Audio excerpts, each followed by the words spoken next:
Napakaligayang mabigyan po tayo ng opportunity to express our love to our God who loves us so dearly. Wala siyang kupas sa pag-ibig niya sa atin at kitang-kita po natin yan sa bawat isa sa atin. Amen.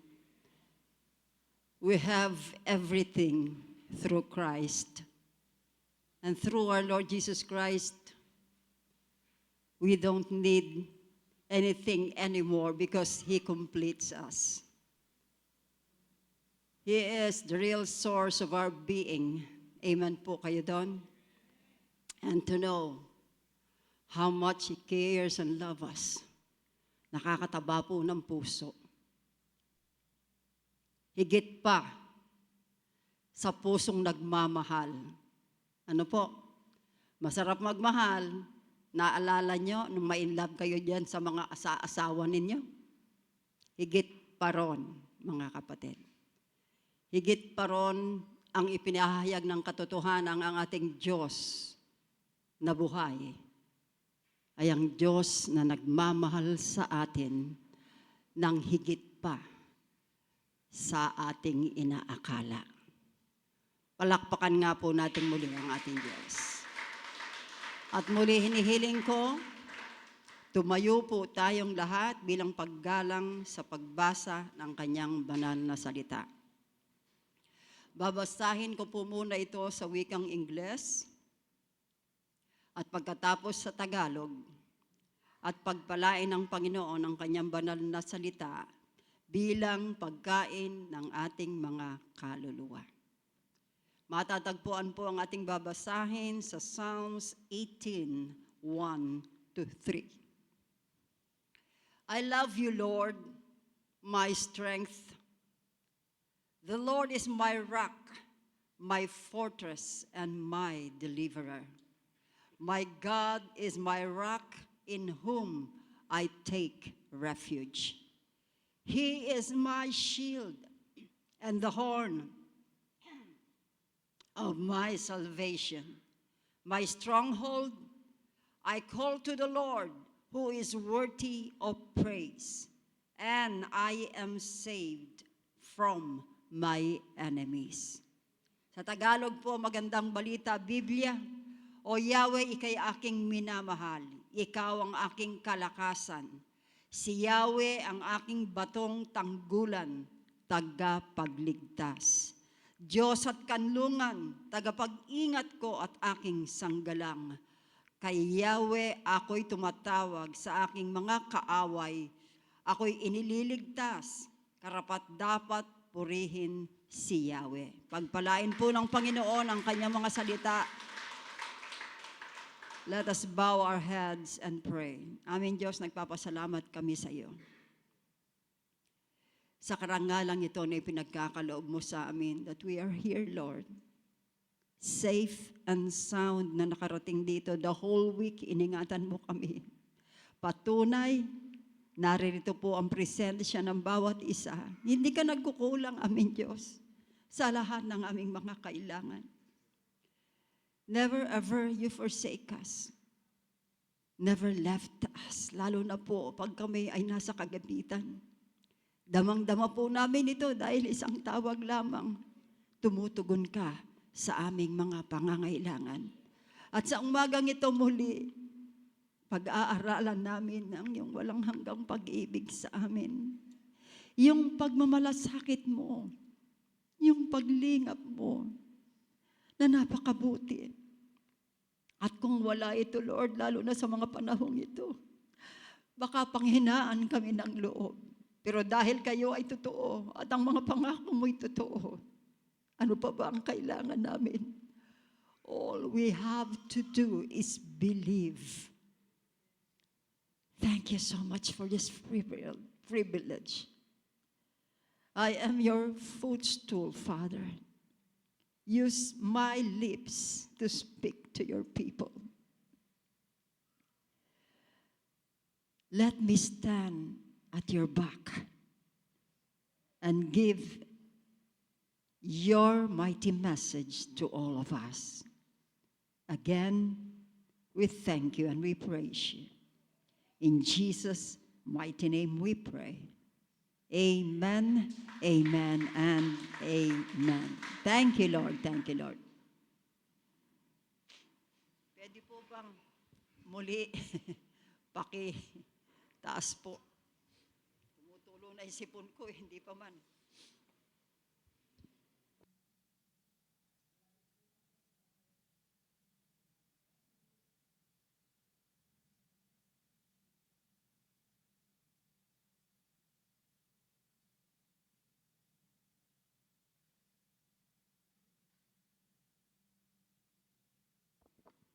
Ang mga taninhaga sa mga talatang ito na ating binasa ay maaaring gamitin ng mga mananampalataya sa walang katapusang pagsagupa laban sa pisikal at espiritual na puwersa sa panahong ito. Naniniwala po ba kayo?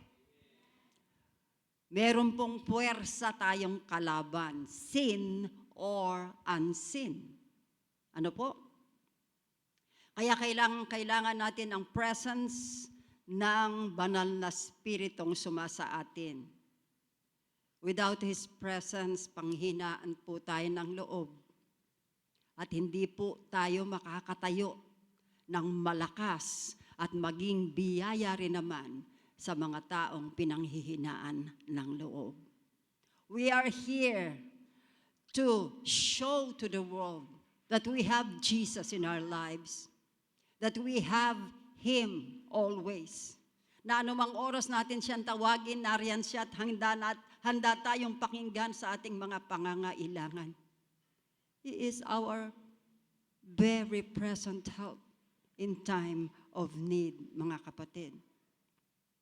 We are the cherished objects of His divine love. Naniniwala po kayo? He cares for each of us as a father cares for his children. Sa Tagalog po ang sabi, tayo ang kanyang pinakatatanging layunin ng kanyang banal na pag-ibig. Take note, banal na pag-ibig. Kinakalinga niya ang bawat isa sa atin tulad ng amang kumakalinga sa kanyang mga anak. Kayong mga ama ng tahanan, how do you care for your children? How do you love them? Nakaka-identify kayo sa pag-ibig ng Diyos Ama sa ating lahat. Sapagkat mga ama rin kayo ng tahanan. Kung paano niyong minamahal ang inyong pamilya, lalo na ang inyong mga anak. Hindi pa man sila isinisilang sa mundong ibabaw, pinapanalangin niyo na sila.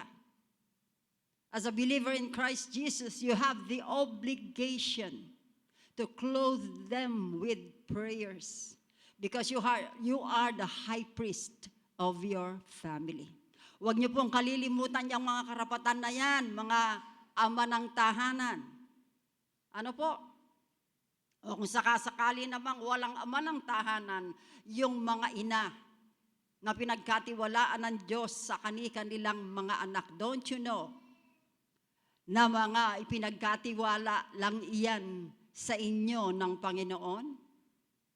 Ano po? Ipinagkatiwala sila sa inyo. Regalo niya yan sa inyo, silang lahat. Upang bigyan kayo ng yung inyong pag-iibigang mag-asawa ay mabigyan ng kulay. At maging yung inyong tatag at maging layunin ng inyong buhay. Nagkakaroon kayo ng layunin kasi meron kayong dapat na pagtrabauhan.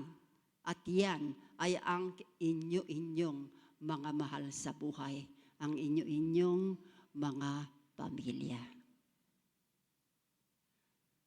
Walang hindi kayang ipagkaloob sa atin ang ating amang nasa langit. Hindi pa man tayo humihingi how He wish, hingin nyo sa Kanya upang ipagkaloob niya sa inyo. Kaya lang kung minsan tayong mga tao, marami tayong kahinaan. Lalo na sa panahong ito, kung pumunta ka sa restaurant, magkakasama ang buong pamilya. magkakasama pero house trains, nakatutok sa cellphone, hindi nag-uusap. Mag-uusap lang pag magtatanuhan, masarap ba yung kinakain mo? Ano po?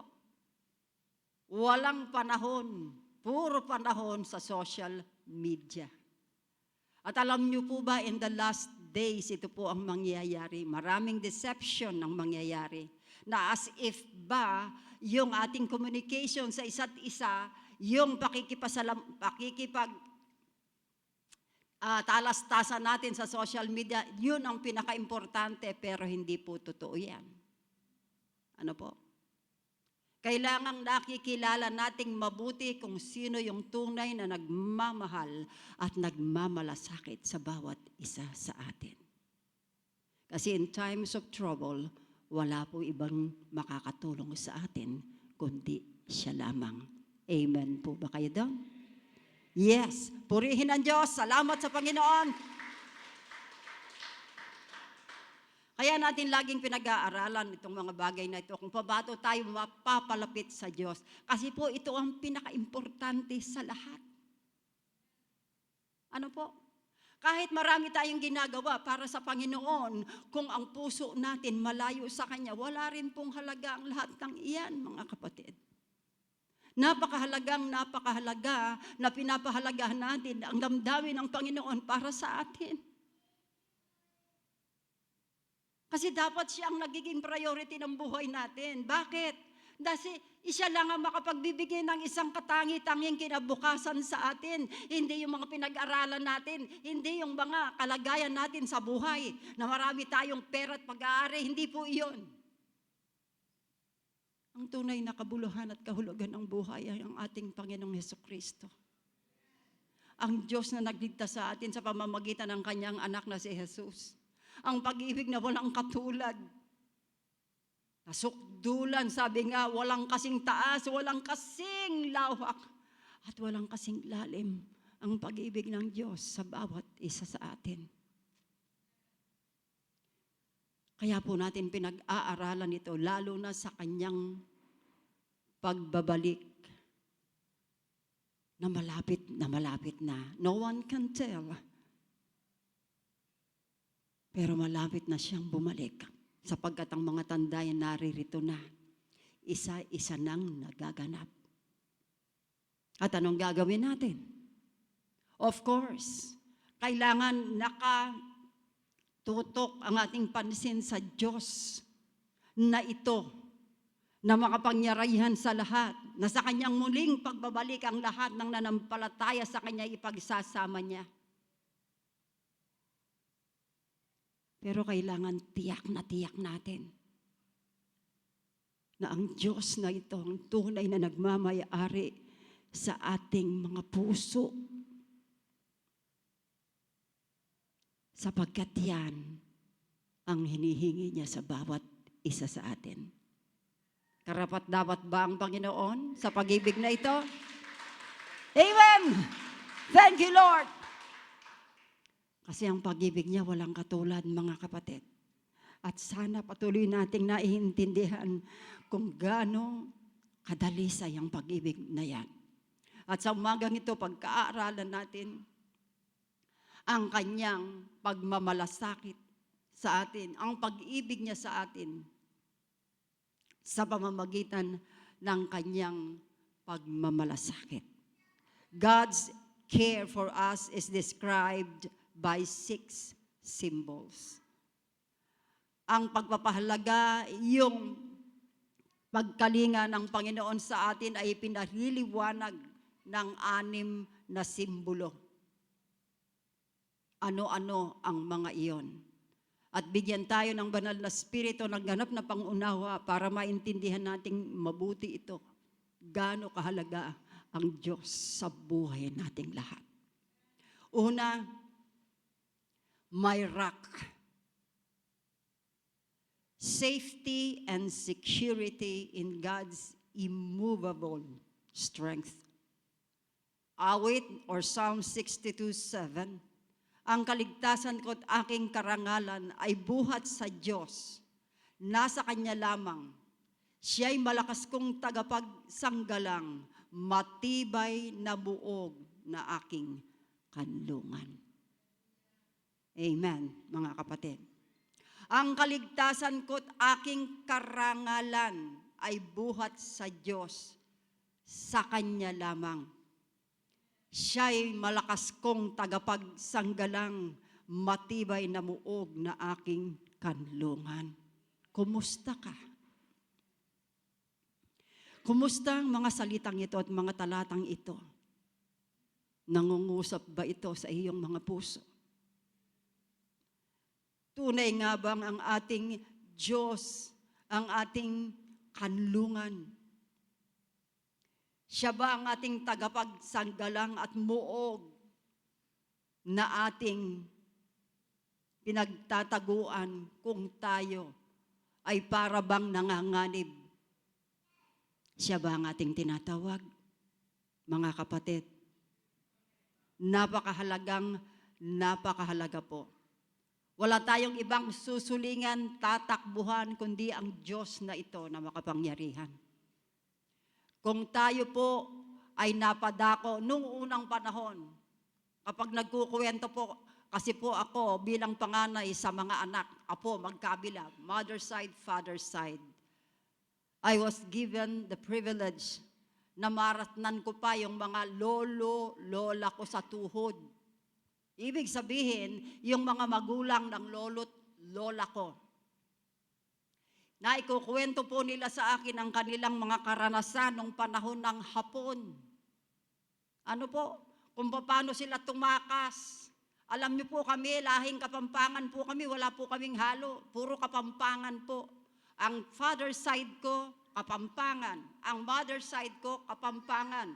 And they are all from Lubao, Pampanga. Bakit sila nakarating ng dinalupihan? Ang sabi ng lolo't lola ko, kaya sila nakarating ng dinalupihan, nung daw panahon ng Hapon, tumakbo sila sa Malasimbo.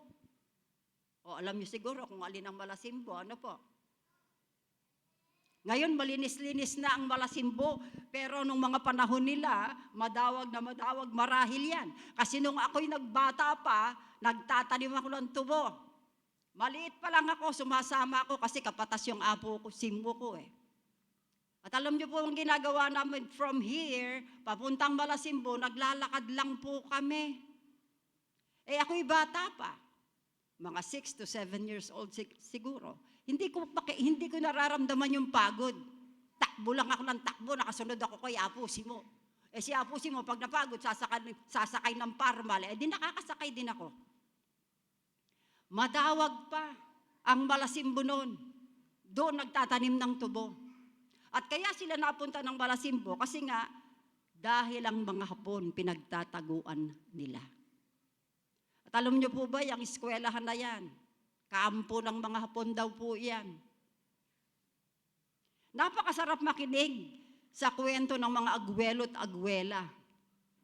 Kasi yung hindi mo naranasan noon, kinukwento nila sa iyo, nagbabalik tanaw sila, at napaka-productive nito pagdating sa iyong pangunawa. Kasi ito pala yung mga karanasan nila. Kaya ka pala napunta sa lagor na ito. Ano po? At ito pong mga bagay na ito, pag iisipin mo panahon ng giyera, ano kaya? Paano kaya tumatakbo ang tao pag hinahabol na sila ng bala? Paano kaya kapag kayong mga Hapon, hinahabol, lalo na po yung mga babae, lalo na may mga itsura, naku, delikado daw po sila eh. Di po ba? Maraming comfort women sa ayaw nila at sa gusto nila. Talagang kinukuha sila ng mga Japanese. At ito po ang nakakalungkot na bagay. At kung iisipin, sana marami nang nakakakilala sa Panginoon sa mga panahong iyon.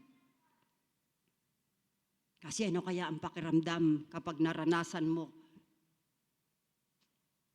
yung nasa gitna ka ng giyera at wala kang susulingan, kundi ang Panginoon.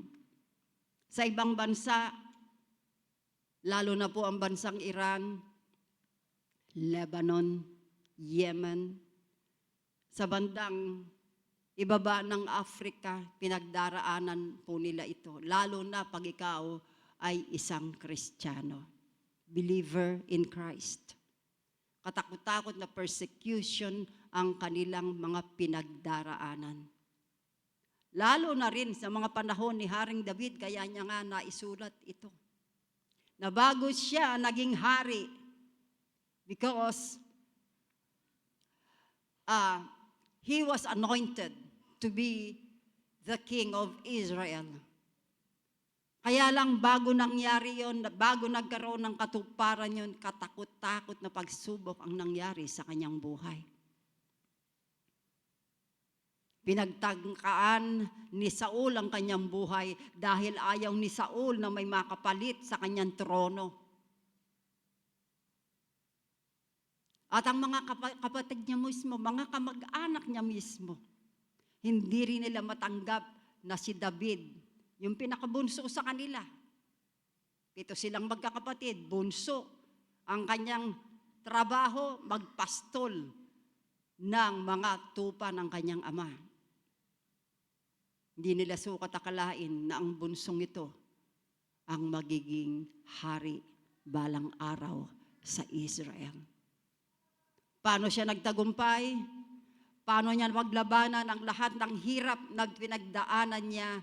Ang kanyang ginawang kanlungan o bato ay ang Panginoon. Hindi pa man hari si David, meron na siyang pananampalataya sa Diyos.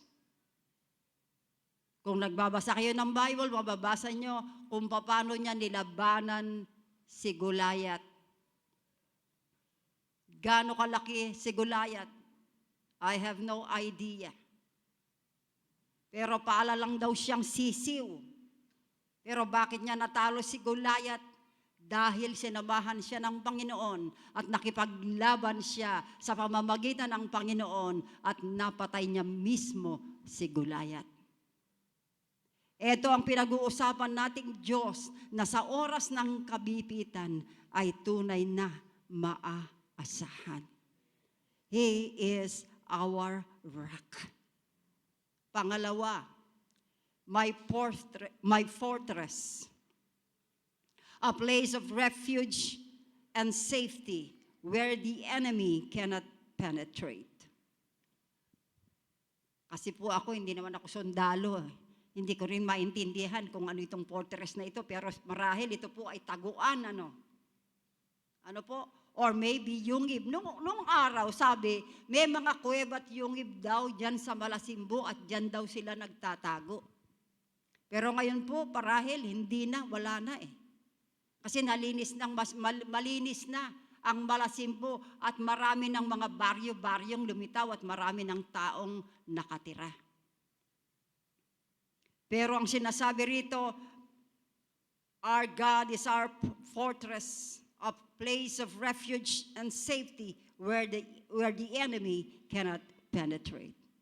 Hindi kailanman mapapasok ng mga kaaway ang lugar na yon sapagkat naroroon ang Panginoon. Awit 31:3 ang sabi, ikaw ang aking kadlungan at sanggalang, ayon sa pangako mo, akayin ako at patnubayan.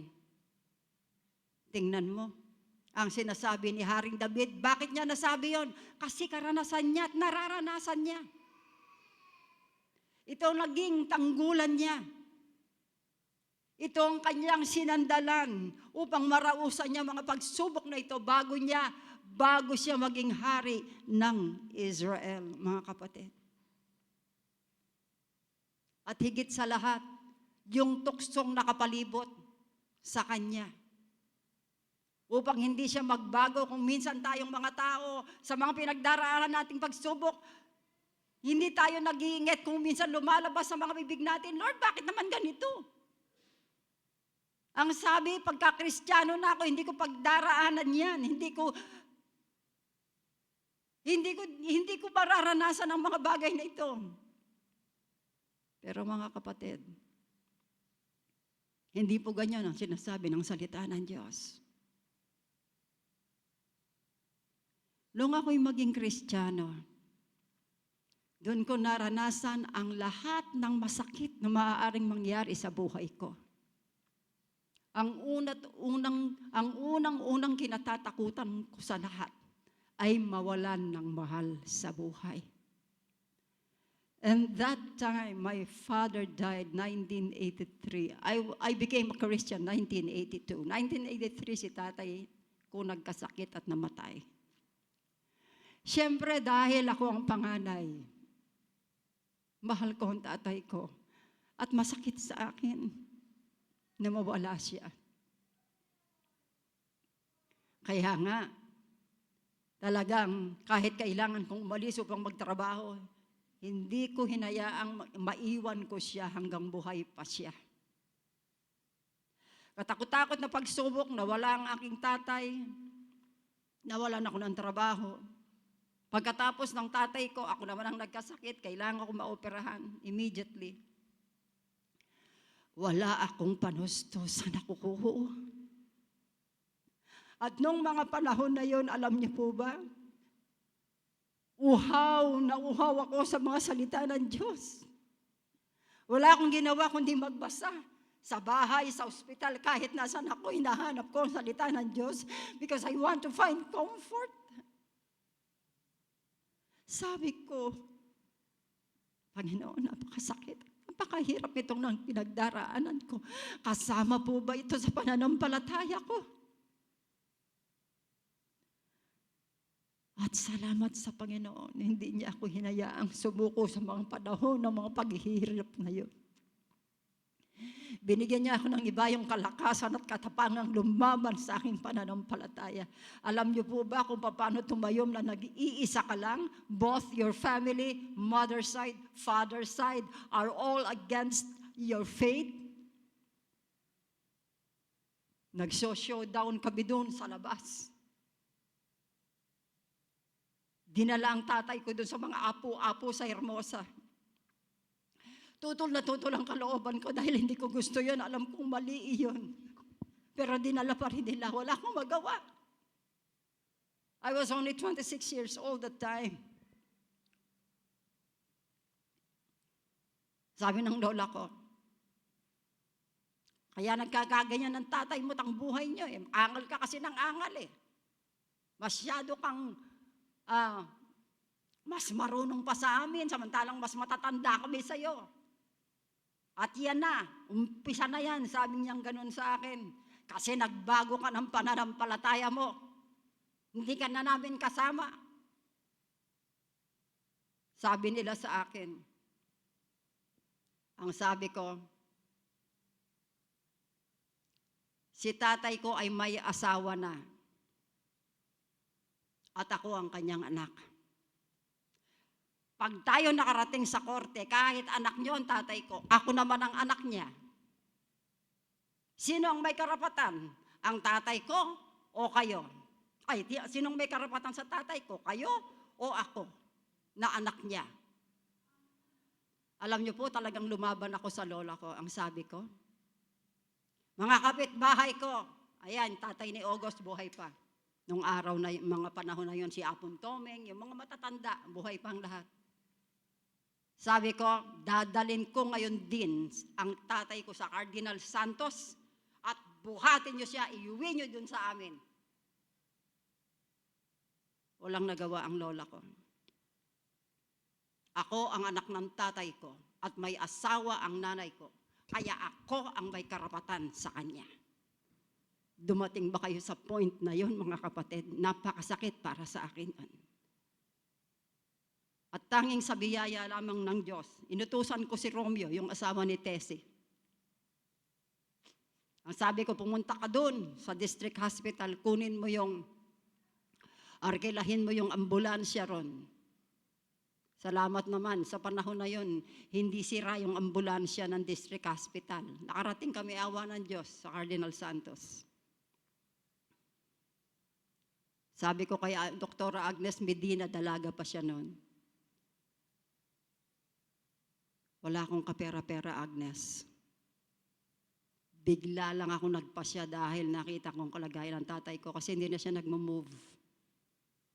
Unconscious na siya. Pero ayokong mamatay ang tatay ko na walang lunas, ipaglalaban ko siya. At sa awat biyaya ng Diyos, may ginamit ng mga tao ang Panginoon para ako'y tulungan. Kasama na rin si Doktora Agnes Medina. At nagpapasalamat ako sa Panginoon sa buhay nilang buong pamilya, lalong-lalo ng tatay niya, si Dr. Medina. Tinulungan nila ako para matanggap kami sa Cardinal Santos. At ang tatay ko, dinala sa ICU. Ang sabi ng doktor sa akin, after 2 o'clock in the morning, kung hindi siya gigising, accept it. Wala na tayong magagawa. I cried and cried to the Lord. And sabi ko, Lord, huwag mong hayaang mawala ang tatay ko na hindi ko siya nakakausap. Nandun ako sa ICU, nakabantay sa kanya.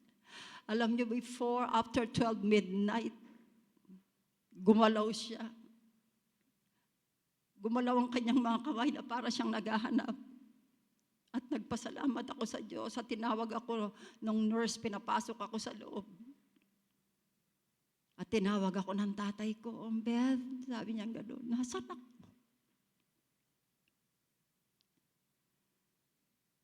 At doon ko nakita ang kapangyarihan ng panalangin.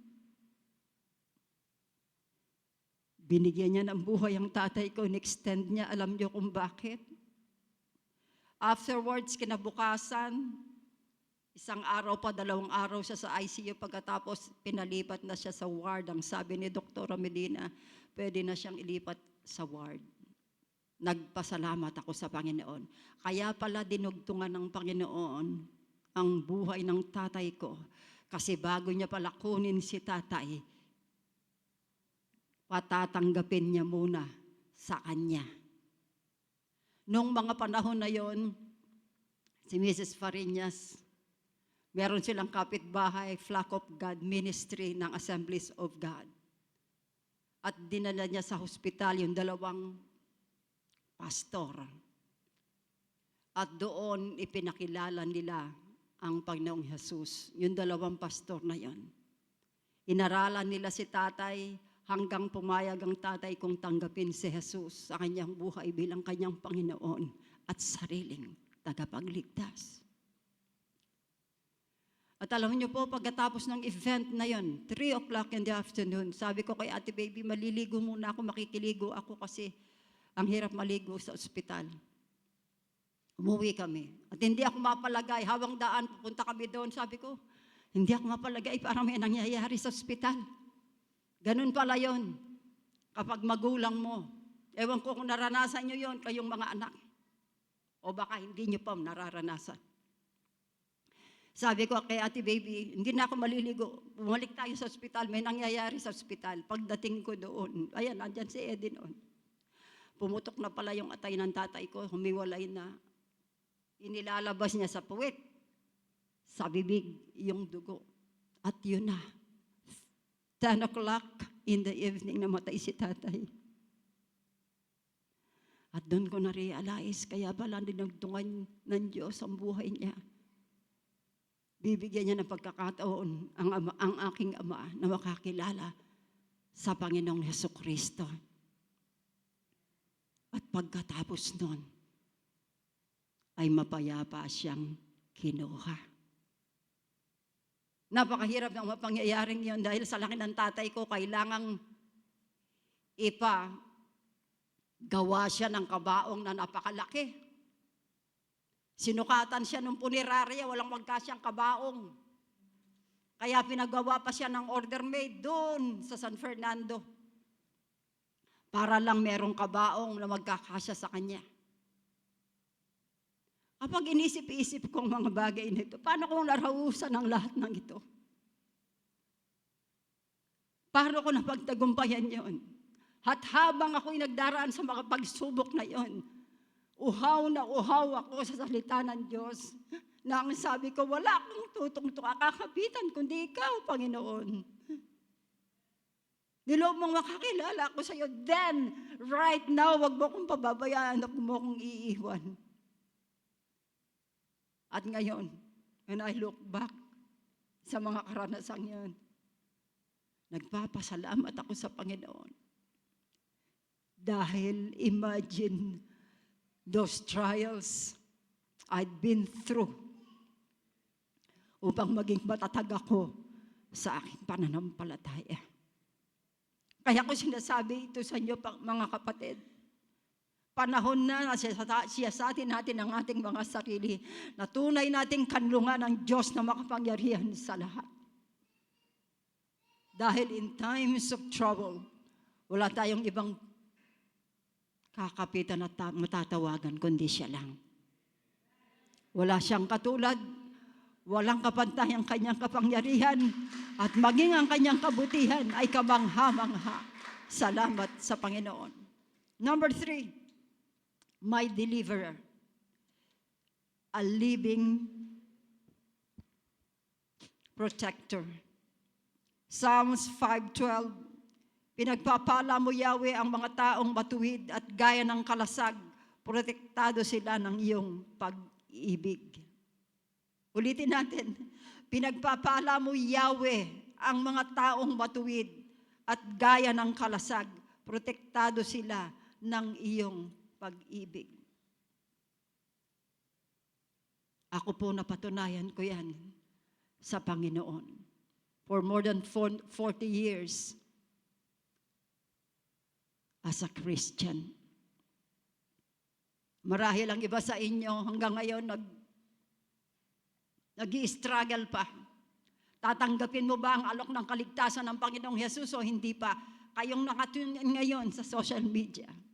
Nag-aalanganin kayo, tatanggapin nyo ba si Kristo sa buhay nyo o hindi? Wala pong iba at wala nang maaari pang ipalit na kaligtasan para sa ating lahat, kundi sa pamamagitan lamang ni Jesus na bugtong na anak ng Diyos na ibinigay sa atin upang ikaligtas nating lahat. Sa mga pinag-uusapan natin ito, be serious. Maging seryoso po tayo at talagang ibaon natin sa puso natin ang mga bagay na ito na si Jesus lang ang kailangan natin, wala nang iba pa. Matapos man ang lahat ng ito, mawala man ang lahat na ito, dahil sinasabi din naman sa kasulatan, mawawala ang lahat ng ito. Isa lang ang mananatili, ang salita ng Diyos at ang kanyang kaharian at ang kanyang kaluwalhatian. At kasama tayo ron kung mananampalataya tayo ng buong puso sa Kanya at kikilalanin natin ang pagmamalasakit niya sa ating lahat. Amen, mga kapatid!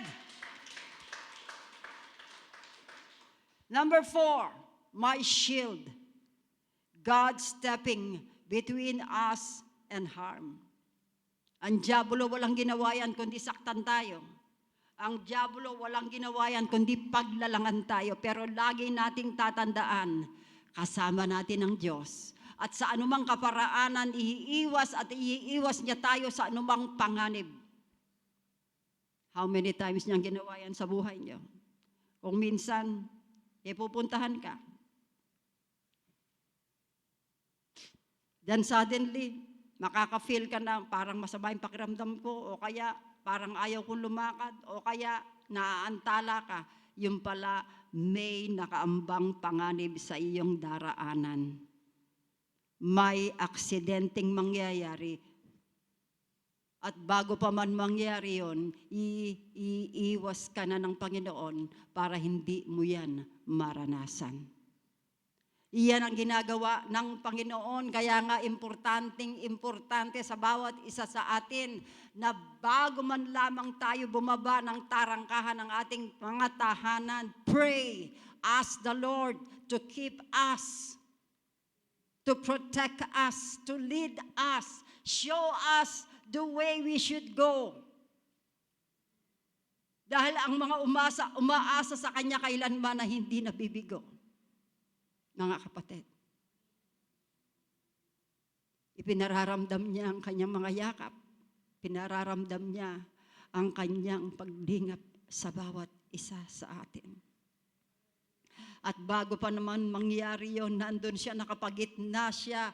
Sabi nga, isinusugo niya ang kanyang mga anghel upang maging ang mga paa natin na hindi matisod sa batuhan. Ganyan na tayo kamahal.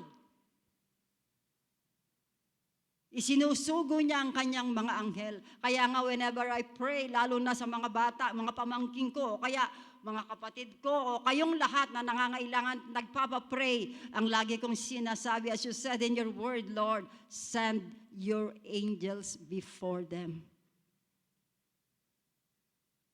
At alam nyo ba, nakikita ng masasamang elemento yung mga anghel na yan.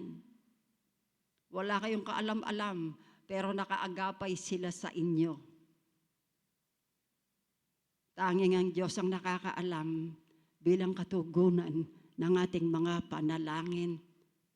Sapagkat wala siyang gagawin, kundi tupdin kung anong hiniling niya. Hiniling natin sa Kanya, mga kapatid. Tatandaan nating lahat yan. He is our shield. Para bang nandun tayo sa loob, o kaya naman nandito tayo sa gitna ng Kanyang mga palad. Ang palad ng Ama at ang palad ng Anak ay nakataklob sa atin. Ako, sino pa ang maaaring sumakit sa atin kapag gano'n? Ano po? Gaano kalaki ang Diyos na ito? Kapag nga pag binasa mo nga ang awit, tapos ipinakita doon ang kanyang mga nilikha. At ang mundong ginagalawan natin, nakikita nyo siguro sa social media, yung mga bundok, yung himpapawid, yung mga dagat, yung mga lugar na hindi pa natin napupuntahan, pero kamangha-mangha ang ganda ng paligid na yon. Likha lahat yon ng Diyos. Na sa isang salita lamang lumitaw at nagkaroon. Ganyan kamakapangyarihan ang Diyos na ito. Na sa bawat salitang kanyang sinasambit, nagkakatotoo ang kanyang mga sinasabi. Kaya kung ikaw ay may karamdaman, declare that you are healed in Jesus' name. Paniwalaan mo that He is the God who heals us. Walang karapatan ng sakit na sirain tayo sapagkat pinagdusahan na yan at binayaran sa krus ni Jesucristo. Tapos na. All you need to do is believe at maniwala ka. At tunay na mararanasan mo ang pagkupkup ng Diyos. Genesis 15:1b ang sabi, Abraham, huwag kang matakot. Ako ang iyong kalasag na mag-iingat sa iyo. Abram pa po ang tawag, hindi pa Abraham, sapagkat ito pa lang yung panahon kung saan inuutusan si Abraham na umalis sa piling ng kanyang mga kamag-anak at pumunta doon sa lugar na sabi ng Panginoon ay puntahan niya. Inutusan si Abraham na umalis. At ang kanyang lugar, yung Ur, yung Caldea, yung Iraq in our times today. At inutusan siya ng Panginoon. Alam niyo kung saan siya pinapunta? Sa land of Canaan. Israel in our times, mga kapatid. Kung kayo yun, susunod kaya kayo. But because Abraham believed, nanampalataya siya at sumunod siya sa Diyos. At siya'y pinagpala ng Diyos, 10 ng kanyang mga lahi.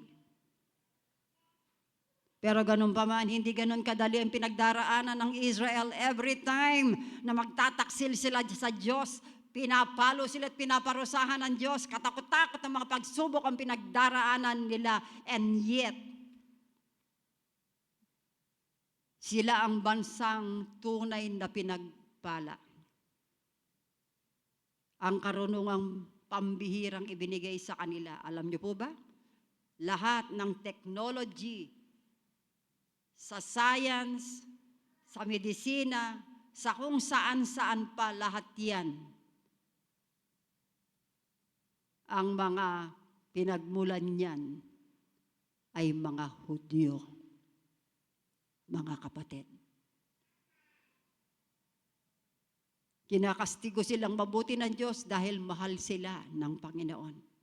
They are the apple of His eye. Tulad ng isang magulang dahil mahal niya ang kanyang anak, dinidisiplina niya ito para magawa niya kung ano ang nararapat.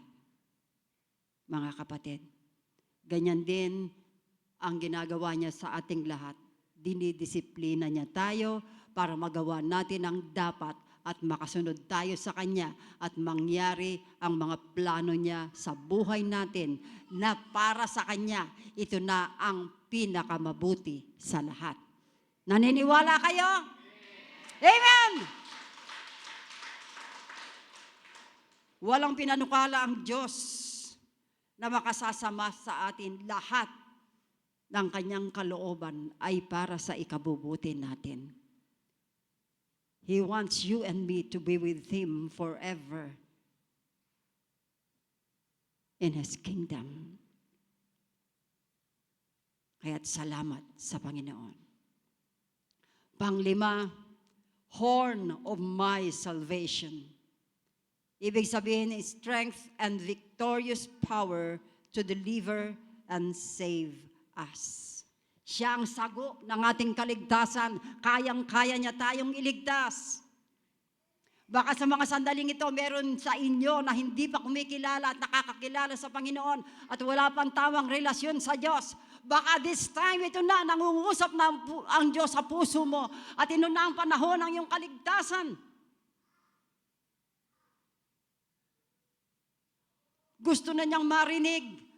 Gusto na niyang marinig mo ang kanyang salita at ang katotohanan na magliligtas sa iyong kaluluwa. Baka ito na ang panahon nangungusap sa iyong puso, panahon na para ihandog mo ng buong buo ang iyong puso at buhay sa Panginoon. Hindi po birong struggle yan. Napagdaanan ko rin yan, mga kapatid. When it's time to turn back myself to my job at humarap patungo sa Diyos. Dumating ako sa pagpili. Siya o ang aking trabaho.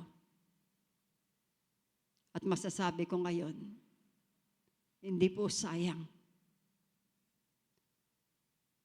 Kung hindi ako nakasunod sa Kanya, baka ito ang panghihinayangan ko sa buhay ko. Pero binigyan niya ako ng strength na makasunod sa kalooban niya. Kaya I'm so grateful. Dito ko napagtanto na siya na ang pinakamagandang maaaring mangyari sa buhay ko. Nung ako po'y umaawit pa, ang lagi kong pang-audition, pag ako'y nag-audition, the best thing that ever happened to me. Totoo pala. Pag ang Diyos ang kinilala mo at naging priority ng buhay mo, He is the best thing that ever happened to each of us. Amen! Thank you, Lord. Psalm 68:19, purihin ang Panginoon, ang Diyos nating nagliligtas, dinadala araw-araw ang pasanin nating hawak. Hindi natin maitatanggi ang pasaning pinagdaraanan natin sa buhay. Maraming alalahanin. Pero tandaan natin lahat. Bago mo pa man pagdaanan yung mga alalahanin yan, alam na ng Diyos yan. At kasing layo lang siya ng ating mga dalangin. All you need to do is believe. Maniwala ka lang. Manampalataya ka lang. At hindi ka niya bibiguin. Anong mang oras at panahon na kailangan natin siya. Amen? Mga kapatid, number 6, my stronghold. A high place among the rocks, safe from plunder and destruction. Ang sabi sa Psalm 68:18, at sa dakong matataas, doon siya nagpupunta, umaahon siya roon, mga bihagang kasama, kaloob mang nagbubuhat sa tauhang nag-aalsa. We can count on Him. He is our stronghold. Siya ang ating tanggulan doon sa pinakamataas na lugar, na kayang-kaya niyang dalhin tayo sa tiyak na kaligtasan. Ang sabi rito, ang ating Diyos ay laging nagpupunta doon sa lugar na kung saan naroroon ang ating mga pride, ang ating mga pagmamalaki, upang pagkatapos na iparealize niya sa atin na hindi tayo dapat magmalaki at ang dapat nating ipagmalaki ay ang presensya niya sa buhay natin. Kayang-kaya niya tayong patawarin anumang kasalanang ating nagagawa, maging ang mga bagay at mga panahon na tinatanggihan natin siya at ayaw natin siyang kilalanin sa buhay natin. Kayang-kaya niyang baguhin ang puso na yan. Kayang-kaya niyang palambutin ang matitigas na puso. Kaya niyang gawing mapagpakumbaba ang mga mapagmataas. Kaya niyang baguhin ang iyong buong pagkatao hanggang sa maging kawangis ka ng kanyang bugtong na anak. Siyang pinakalalayunin ng Diyos Ama para sa ating lahat, to be Christ-likeness. Amen po mga kapatid. Purihin natin ang Diyos at salamat sa Panginoon. Aming Diyos, nagpapasalamat kami sa iyo. Dahil patuloy mong ipinakikilala ang inyong pagka-Diyos sa aming lahat. When we look back, sasabihin namin, bakit nga ba nagawa namin ang mga bagay na yon? Lalo na sa mga panahong hirap na hirap kami, punong-puno ng pagsubok ang aming buhay. Sulit pinatutunayan mo rin sa amin, Panginoon, na totoong kayo ay buhay at kayo ang Diyos na nagmamahal at nagmamalasakit sa amin. Ipinakikita mo ang lawak, lalim at taas ng iyong pag-ibig. Na kahit punong-puno kami ng pagkakamali at pagkukulang sa iyo, sa isang daing lang namin sa iyo, sa isang tawag lang namin sa iyo, sa sandaling kilalanin namin nasaktan ka namin at humingi kami, nagpakumbaba kami sa iyo, nagpasakop sa iyo. Kinakalinga mo kami at hinahagod mo ang aming mga ulo, ang aming mga puso, at pinararamdam mo sa amin na kami mahalaga sa iyo. Kaya sarap damhin ng iyong pag-ibig at pag-aalala, Panginoon. Bigyan mo kami ng sapat na pangunawa, Banal na Espiritu, upang tunay na maunawaan namin ang pag-ibig mo sa amin. Tunay nga naman, dahil iniibig mo kami, ang hinahanap mo lamang naman sa amin ay tumugon sa pag-ibig na yon sa pamamagitan ng pagkilala naming kailangan namin kayo. Ang kailangan lamang namin gawing sabihin mula sa iyong mga salita kung ano ang sinasabi nito para sa aming ikabubuti. Tanggapin namin ito, panghawakan namin ito, at ideklara ito sa aming mga sarili. Dahil ang iyong salita ay makapangyarihan, binibigyan ito ng katuparan ang mga salitang hinahayaan mong lumabas sa aming mga labi. From now on, Lord, marinig mo na lagi sa amin na mahal ka namin at gusto namin gantihan ang pagmamahal na yan. Bigyan mo kami ng kakayang gawin ito. Dahil ito ang iyong kalooban. At habang pinamamalagi mo ito sa puso namin, maibahagi rin naman namin sa aming mga minamahal sa buhay. At maging sa lahat ng mga taong maaari naming bahaginan ng pagmamahal na ito. Salamat po. Naniniwala kami, tutulungan mo kami.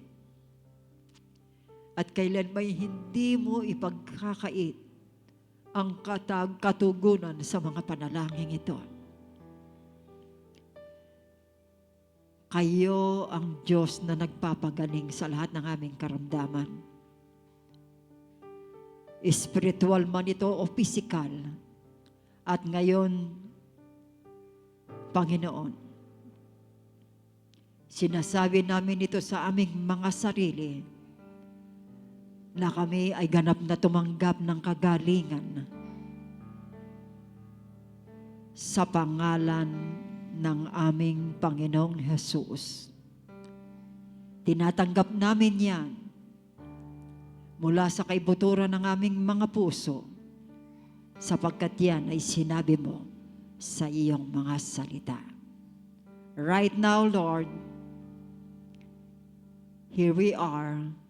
Bless your servants, bless your children, bless your church, bless your people, bless our family, bless our government, bless our country.